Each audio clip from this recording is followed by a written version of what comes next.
Be me, Sergio, just a regular guy in my late 20s. Work as a software engineer for a pretty decent tech company.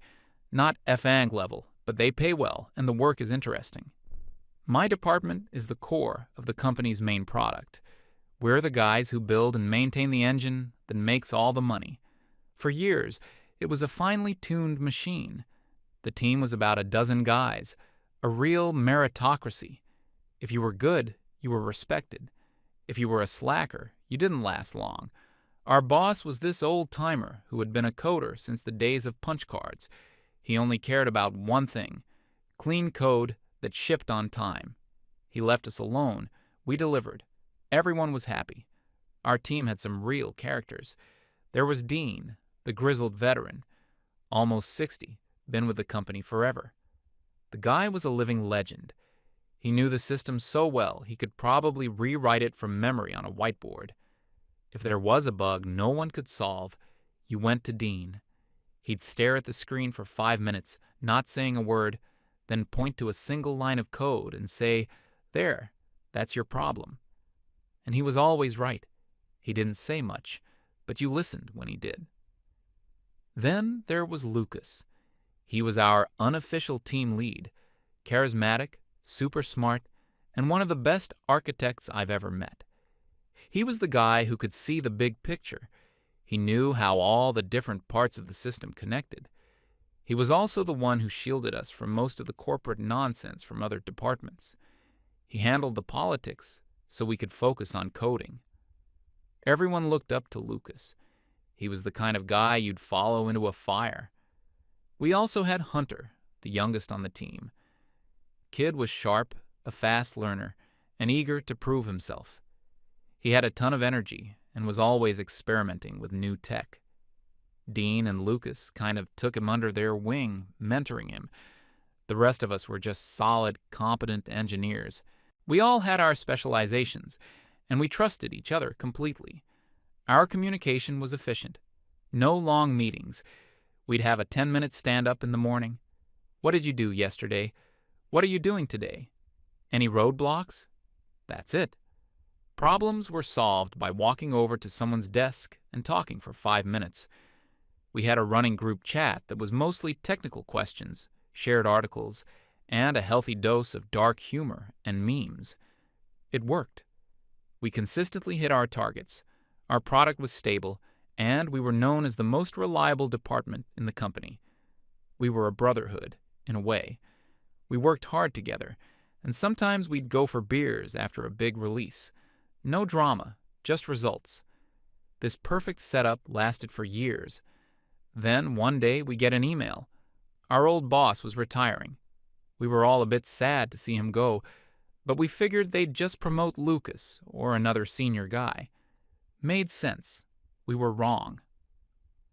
A week later, a company-wide announcement introduces our new department head. Her name is Daisy. Her picture shows a smiling woman in her early 30s with a very corporate-looking haircut. Her bio was interesting. It didn't mention a single technical project. It was all about her experience in people management, fostering inclusive workplace cultures, and driving synergistic team growth. A lot of buzzwords, not a lot of substance. We all kind of looked at each other. This was new. The first day she arrives, she calls a mandatory, hour-long introductory meeting in the main conference room, not our usual space. That was the first red flag. An hour-long meeting on a Monday morning? That's an hour of coding time gone forever. We all file in. Daisy is standing at the front of the room, smiling brightly. She starts by saying how excited she is to join the company's most productive and vital team. Then she explains her philosophy. She says that while our technical output is impressive, she's here to work on the human side of the department. Her goal is to transform our culture from one of isolated producers to a collaborative, emotionally aware family. Dean, sitting in the back, makes a sound that's halfway between a cough and a laugh. Daisy ignores it and keeps going. She talks about creating a safe space where everyone feels comfortable sharing their feelings.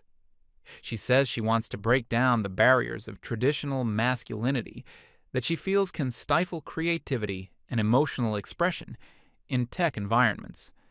My brain just kind of short-circuited.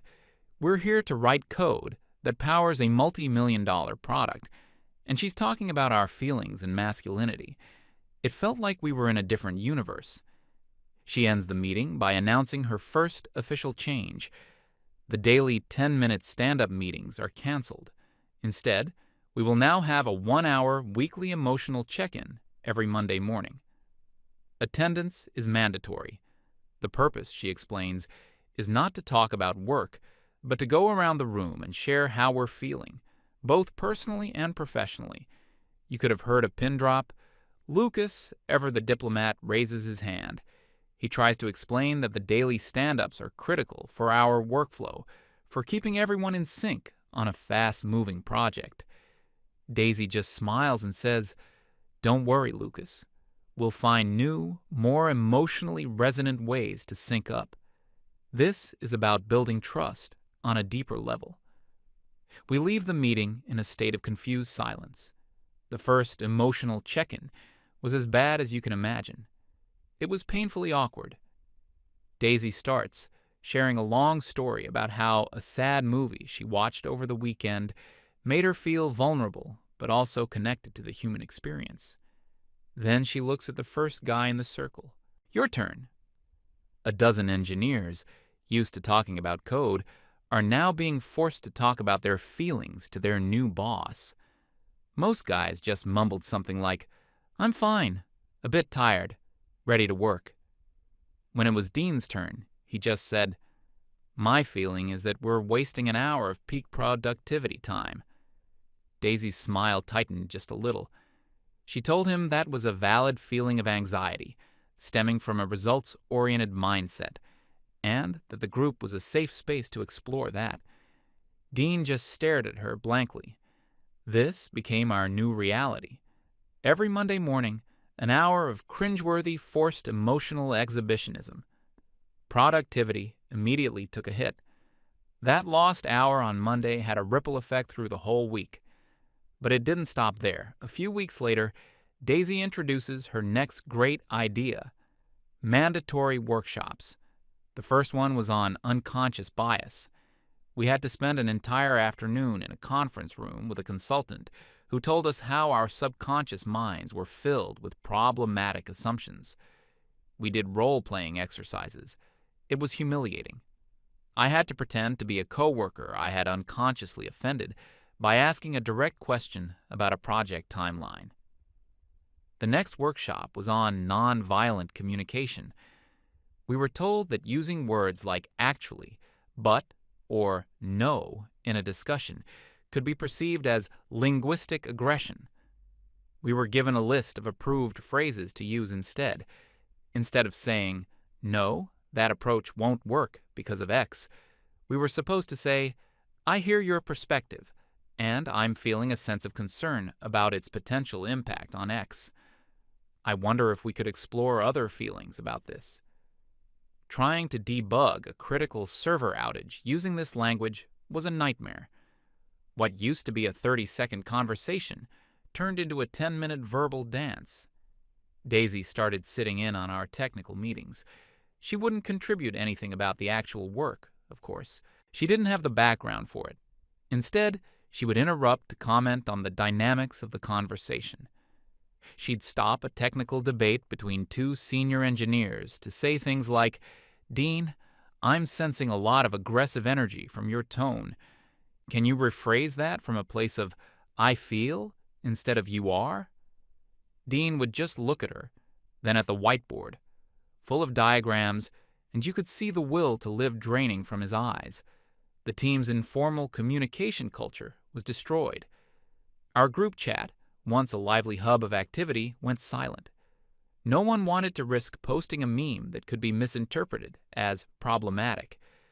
People stopped walking over to each other's desks to solve problems quickly. It was easier to just struggle alone than to risk a conversation that might get you a lecture from Daisy about your communication style. Everything had to be done through official channels and documented with new, cumbersome ticketing systems she implemented. Systems that required us to fill out a field for the emotional impact of the task. The atmosphere in the office changed. It used to be relaxed and focused. Now, it was tense. Everyone was walking on eggshells. Morale plummeted. The passion for the work was being suffocated by a thick blanket of corporate psychobabble. We were spending more time talking about how we felt about the work than actually doing the work, and it started to show. For the first time in years, we missed a minor deadline, just by a day, but it had never happened before. Daisy didn't seem to care. At the weekly check-in, she said she was proud of the team for prioritizing a healthy process over rigid deadlines. Lucas tried to talk to her privately. He was always the one who tried to build bridges. He booked a meeting with her and prepared a presentation. He had charts and data showing the decline in our productivity, the increase in time spent in non-technical meetings, and the growing backlog of tasks. He presented it calmly and professionally. He wasn't blaming her, just laying out the facts. He wanted to find a solution. I know this because he told me about it later. He said Daisy listened to his entire presentation without saying a word, just nodding with a thoughtful expression. When he was done, she thanked him for being brave enough to share his feelings of anxiety about the numbers. She told him that he was viewing the situation through a narrow, masculine lens of pure data. She explained that what he saw as a drop in productivity, she saw as a healthy period of cultural adjustment. She said that true sustainable success wasn't measured in cold, hard metrics, but in the emotional well-being and synergistic harmony of the team. Lucas was stunned. He was trying to prevent a disaster using logic, and she responded by analyzing his feelings and his gender. He told me that was the moment he knew it was hopeless. You can't reason with someone who believes feelings are more important than facts, especially when those facts are threatening the company's bottom line. After that conversation, Lucas changed. He became quieter, more reserved. The spark he used to have was gone. He just came in, did his work, and went home. The rest of us saw it, and it was a huge blow to morale. If even Lucas couldn't get through to her, what chance did we have? The situation continued to deteriorate. We missed another deadline. This time it was a more important one. A client was annoyed. Daisy's response was to organize a team harmony luncheon so we could all reconnect on a human level. The project manager from another department came to our area, looking for an update on a critical component he needed. He saw us all sitting around a table with catered sandwiches, doing an icebreaker exercise where we had to name our spirit animal. The look on his face was a mixture of confusion and horror. He just slowly backed away, and we never saw him again. He started emailing Daisy for everything, and she would take days to respond. The breaking point was coming. We could all feel it. The company had a huge make-or-break project that had been in the works for a year. Our department was responsible for delivering the final, most critical piece of the puzzle. The deadline was set in stone. The launch was tied to a massive marketing campaign and a press conference. In the old days, we would have crushed it. We thrived under pressure. But now, our team was a shadow of its former self. Communication was broken. The workflow was clogged with bureaucracy, and our leader was more concerned with our emotional journeys than the impending deadline. 2 weeks before the final delivery date, it was clear we were not going to make it, not even close. The code was buggy, features were incomplete, and we were spending half our days in Daisy's mandatory synergy sessions. Higher-ups started to notice. The project lead, a serious guy from the executive floor, started showing up and asking pointed questions. Daisy handled him with her usual corporate jargon, promising that the team was deeply engaged and leveraging their emotional intelligence to overcome challenges. He didn't look convinced. On the Friday before the final week, the project was a complete mess, a total dumpster fire. The executives called an emergency meeting with Daisy. We don't know what was said in that room, but she came out looking pale and shaken. For the first time, her confident smile was gone. She immediately called a mandatory all-hands meeting for our department. We all gathered in the conference room. The mood was grim. We were expecting her to finally wake up, to tell us to drop everything and work around the clock to fix the mess. We were ready for it. We were professionals, after all. But that's not what happened. Daisy stood at the front of the room and looked at us. Her expression wasn't angry. It was disappointed, like a mother whose children had let her down. She started by saying that the project was in jeopardy. Then she said she had spent a lot of time reflecting on why. She said she realized the problem wasn't the timeline, the resources, or the technical challenges. The problem, she announced, was the lingering toxic masculinity within the team's culture. She said our aggressive, solution-focused, and competitive male instincts were preventing us from truly collaborating.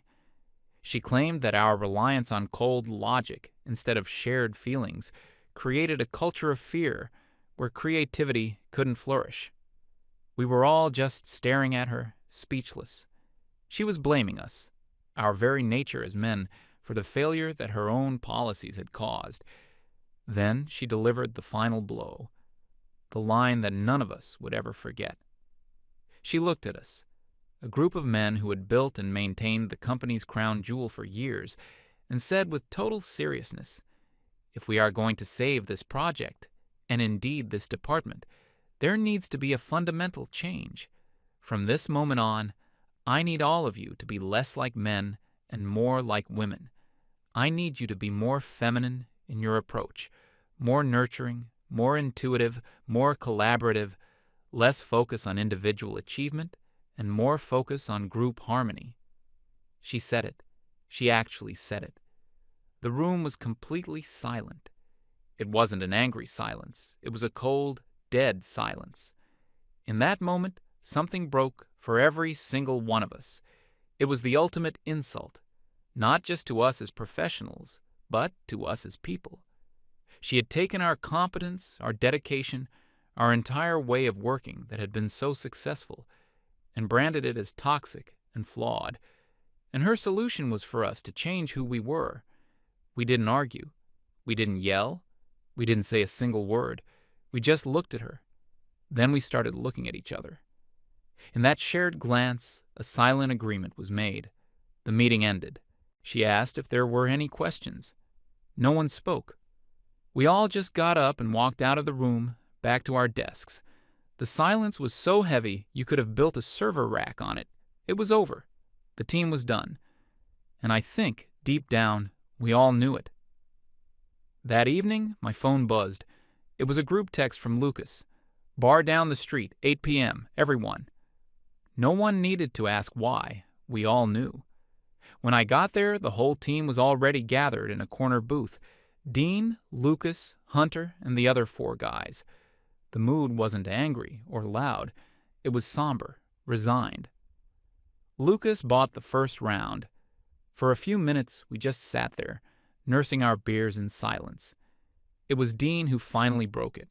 He took a long drink, set his glass down firmly, and looked around the table. "Well, that's it for me," he said. His voice was flat, matter of fact. "I was planning on working another 2 years, but not like this. I'm not going to spend my last years in the industry being lectured by some kid who thinks coding is about holding hands and singing Kumbaya." He said he was going to see HR first thing in the morning. He had enough saved up. He was done. He was going to take his pension and go fishing. No one tried to talk him out of it. We all understood. Then all eyes turned to Lucas. He was our leader, the one we all respected. He looked exhausted. He told us about a conversation he'd had a while back. A recruiter from a major competitor had reached out to him. He had been polite, but had turned them down. He was loyal to our company, to our team. He said he still had the recruiter's number, and he was going to call it tomorrow. "I tried," he said, looking at all of us. I really tried to make her understand. I showed her the data, the projections. I told her we were heading for a cliff. He shook his head. She doesn't care about the project. She doesn't care about the company. This is a social experiment for her, and we're the lab rats. He said he couldn't in good conscience lead a team under those conditions. His job was to clear roadblocks, not to navigate a minefield of emotional buzzwords. That was 2 pillars of our team gone, just like that. Hunter was next. He was genuinely upset. He said he'd looked up to Dean and Lucas, that he'd learned more from them in 2 years than in his entire time at university. "What am I supposed to learn here now?" he asked. "How to write code that is emotionally resonant. How to apologize for having a logical thought. I came here to build things, not to be re-educated." He said he was updating his resume tonight. Then it was my turn. I didn't have much to add. They'd said it all. I just told them I was with them, that I'd start looking for a new job immediately. One by one, every other guy at the table said the same thing. Unanimous. The team was officially dissolving. We made a pact right there in that bar. No drama, no shouting matches, no angry emails to HR. That's what she would expect. That would fit her narrative of toxic men having emotional outbursts. We weren't going to give her the satisfaction. We were going to do this quietly, professionally, and systematically. We would find new jobs or transfer requests, and we would leave, one by one. A quiet exodus. We would just disappear. The next week was surreal. Dean was the first. He went to HR, signed his papers, and came back to his desk to pack his things. He had a small box of personal items, a few old coding manuals, a picture of his family, his favorite coffee mug. Daisy walked by as he was packing. She saw the box and smiled. She told him she wished him well on his journey of self-discovery, and that she was excited to bring in some fresh, new perspectives to replace the old ways of thinking. She had no idea she was watching the institutional knowledge of the entire department walk out the door. Dean just nodded, didn't say a word, picked up his box, and left. He didn't even look back. A few days later, Lucas submitted his 2 weeks' notice. This time, Daisy didn't smile. She called him into her office immediately. We could see them through the glass wall. She looked shocked, betrayed. She was talking animatedly, gesturing with her hands. He just sat there, calm and still. He told us later that she offered him a raise, a promotion, a new title. Co-leader of cultural synergy, or some other nonsense. He politely declined everything. She then tried to guilt-trip him. She asked how he could abandon the family they were trying to build. He simply told her that his professional goals no longer aligned with the department's new direction. When he came out of the office, Daisy looked frantic. She was starting to realize this wasn't an isolated incident. That week, Hunter and I polished our resumes and started sending them out. It was a seller's market for experienced engineers. Within days, we were both flooded with calls from recruiters. I had 3 interviews lined up by the end of the week. It was a weird feeling. In the office, I was going through the motions, pretending to care about Daisy's synergy sessions. In the evenings, I was interviewing for my future. The atmosphere in the department was a ghost town. With Dean gone and Lucas on his way out, the heart of the team had been ripped out. No one talked. Everyone just had their headphones on, pretending to work. But we were all doing the same thing, searching for an escape route. I accepted an offer from a mid-sized company that was building some really interesting tech. The pay was better, and during the interview, the manager talked about shipping products and writing clean code. It felt like coming home. The day I handed in my resignation letter was deeply satisfying. I walked into Daisy's office and placed it on her desk. She looked at it, then up at me. The panic in her eyes was now clearly visible. "You too, Sergio?" she asked, her voice trembling slightly. "What is going on?" I just gave her the standard line. A great opportunity came up that I couldn't pass on. She tried to argue. She said I was making a mistake, that I was running away from a chance to grow emotionally as a professional. I didn't engage. I just thanked her for her time and walked out. 2 other guys submitted their transfers to different departments that same day. They were lucky. Their skills were transferable, and other managers were happy to poach experienced talent. By the time Lucas's last day came around, the department was in a state of total collapse. The big project was dead in the water. Daisy had hired a few new people to replace us, a couple of junior devs fresh out of school, and someone from a marketing background who was passionate about team dynamics. They were completely lost. They didn't understand the system, the architecture, or the mountain of technical debt that had accumulated in the past few months. My 2-week notice period was a farce. I was supposed to be doing knowledge transfer. I would sit in a room with the new hires and try to explain a complex system that had taken me years to master. They would just stare at me with blank eyes, nodding along, but I could tell they didn't understand a single thing. Daisy would pop into these meetings and praise the collaborative energy. Meanwhile, critical systems were starting to fail. An automated report server crashed. Dean was the only one who knew its quirks. It stayed down for 3 days. A major database query started timing out, slowing the entire platform to a crawl. Lucas would have diagnosed it in an hour.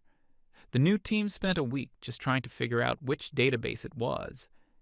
Daisy's solution to every technical problem was to hold a meeting to share our feelings about the challenge. She was in full-on panic mode. Her emails became more and more unhinged. She would send out long, rambling messages at 3 a.m.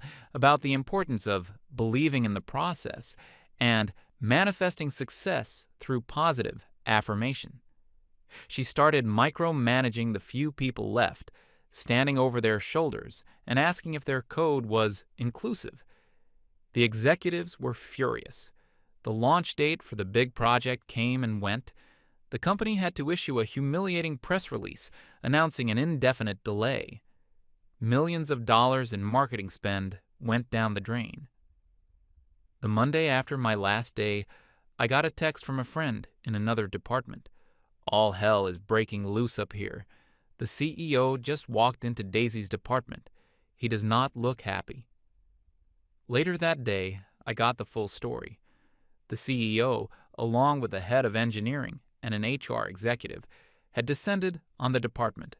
They had printouts, charts showing the department's productivity falling off a cliff, a list of every senior engineer who had quit or transferred in the last month, a summary of the financial losses from the failed project. They sat Daisy down in her own glass-walled office so everyone could see. She tried to give them her usual speech about culture and toxic masculinity. According to my friend, the CEO, a no-nonsense guy who had started the company in his garage, cut her off mid-sentence. He pointed to the list of names: Dean, Lucas, me, Hunter, all the others. "These were my best people," he said, his voice cold as ice. "They built this company, and they all left in less than 2 months. The problem isn't their masculinity. The problem is you." She apparently broke down completely, started crying and talking about how she was just trying to create a better workplace. They didn't fire her. For legal reasons, that would have been messy. They did something much worse. They stripped her of all her authority, effective immediately. They brought in a veteran engineer from another division to act as the new interim head, with the sole task of trying to salvage what was left. And Daisy? They gave her a new title: Special Projects Coordinator for Internal Initiatives. It was a classic corporate exile, a meaningless job in a forgotten corner of the office. No team, no responsibilities, no power. Her only task was to organize the company's annual charity bake sale. It was a public, professional execution. A few months went by. My new job is great. I work with professionals, we focus on the work, and we ship great products. No one has ever asked me to share my feelings about a database schema. Lucas and Hunter ended up getting hired by the same company as me. We have lunch together sometimes. It's like the old days, but without the stress. I heard Dean bought a boat and is spending his days fishing on the lake. He sends pictures sometimes. He looks 10 years younger. The old department never recovered. They had to scrap the big project entirely, taking a massive financial hit. They lost their reputation as the company's elite team. Now, they're just the place where junior devs go to get experience before leaving for a better job. I had to go back to the old office one last time to pick up a final paycheck and sign some HR forms. As I was walking through the building, I saw her. I saw Daisy. She was sitting alone at a small desk in an open-plan area, far from any of the main departments. She was surrounded by posters for the upcoming bake sale. She was just staring at her computer screen, but she wasn't typing. She had a blank, empty look on her face. Our eyes met for a second. There was no anger in her expression, no confidence, just a hollowed-out look of defeat. I didn't feel angry. I didn't even feel satisfaction. I just felt a kind of detached pity. She tried to change us. She tried to fix something that wasn't broken. In the end, she didn't change a thing about us. We just moved on. The only thing she broke was the team, the project, and ultimately herself.